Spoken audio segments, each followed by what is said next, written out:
सर्वप्रथम आप सभी को मैं संगीत सिंह सादर प्रणाम करती हूँ।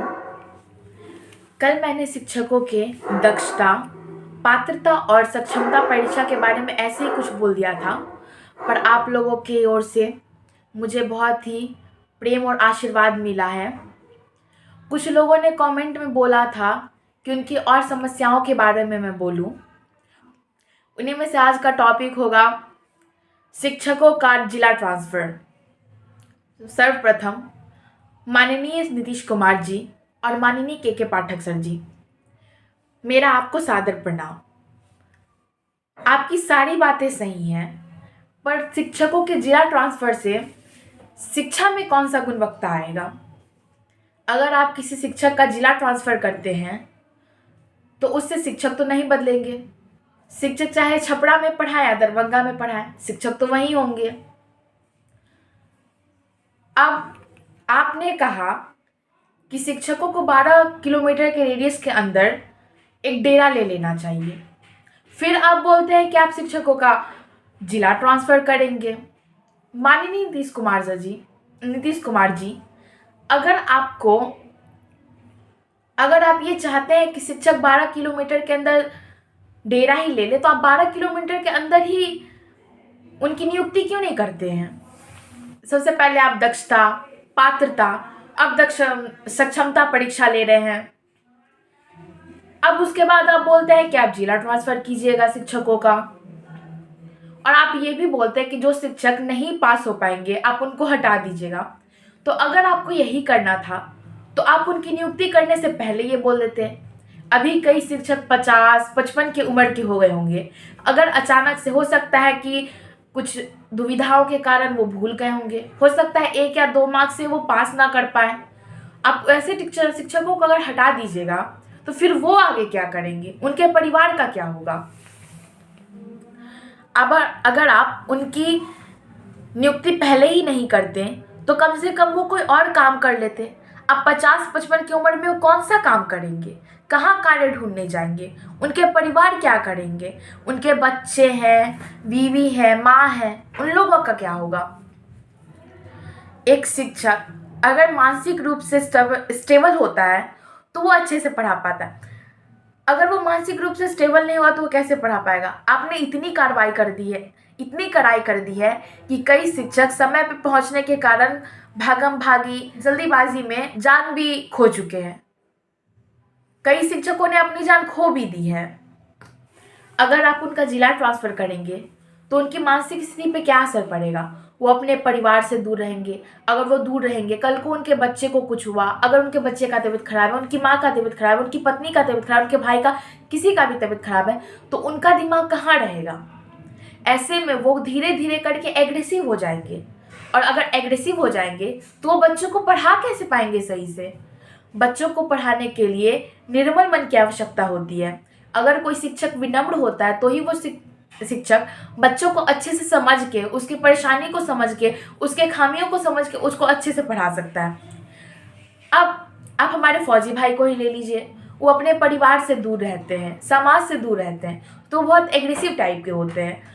पर इसमें कोई खराबी नहीं, क्योंकि उन्हें हमारे बॉर्डर की सुरक्षा करनी है, उन्हें नस्लवादियों से लड़ाई करनी है, उन्हें क्राइम को रोकना है, तो उनके लिए एग्रेसिव होना अच्छी बात है। वो अगर एग्रेसिव भी होते हैं तो उससे और नस्लवादियों को पकड़ने में, क्राइम को रोकने में उन्हें और सहायता मिलेगा। लेकिन उसके जगह ही अगर कोई शिक्षक ऐसे एग्रेसिव हो जाता है तो बच्चों को पढ़ा नहीं पाएगा। हो सकता है कि वो कल को बच्चों के साथ टॉर्चर करे, हो सकता है कल बच्चों को मारे, वो बच्चों को समझे ना, वो बच्चों को सही से पढ़ाए ना। ऐसे में बच्चों का जीवन कहाँ जाएगा? जो बच्चे होते हैं वही इसका जीवन होते हैं।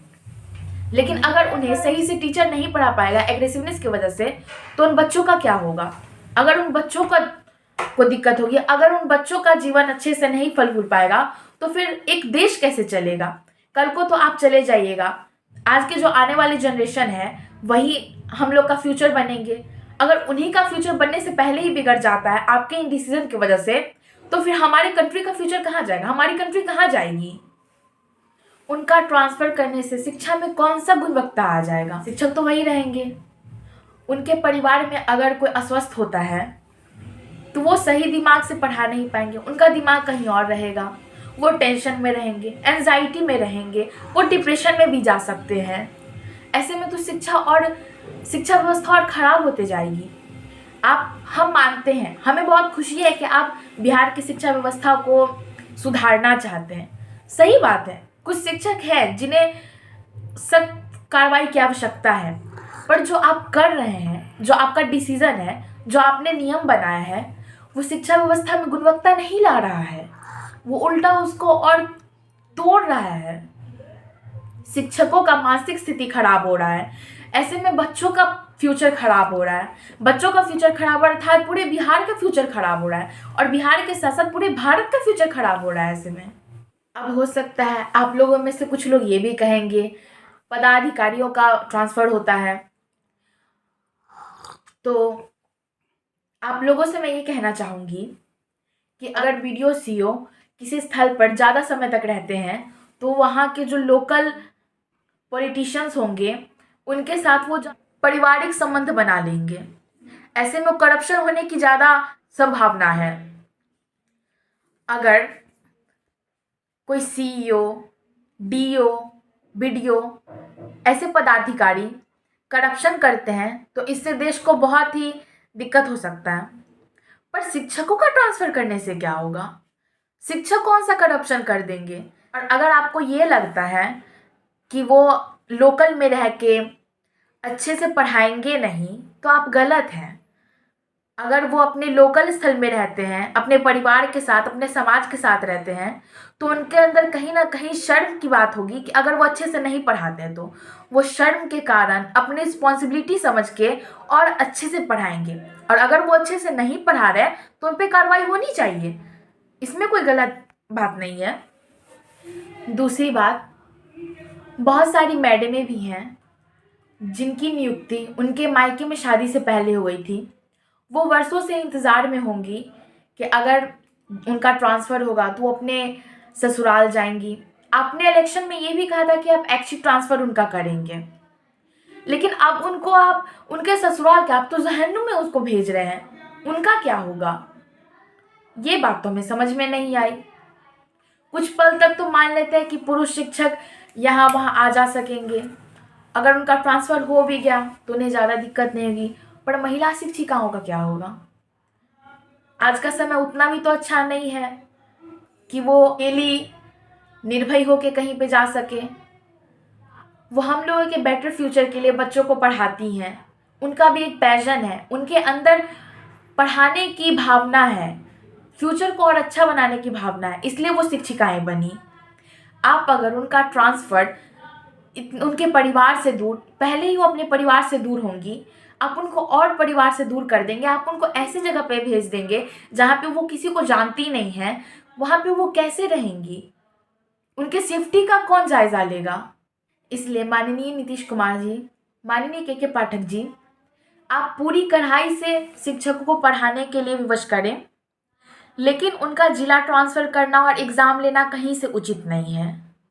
और आप 12 किलोमीटर के अंदर ही उनकी नियुक्ति कीजिए, ताकि उन्हें आने जाने में कोई दिक्कत ना हो, उन्हें कोई एक्सटर्नल टेंशन ना हो, कोई एंजाइटी ना हो, उनका दिमाग भी स्थिर रहे, ताकि वो स्थिर दिमाग से बच्चों को पढ़ा सके।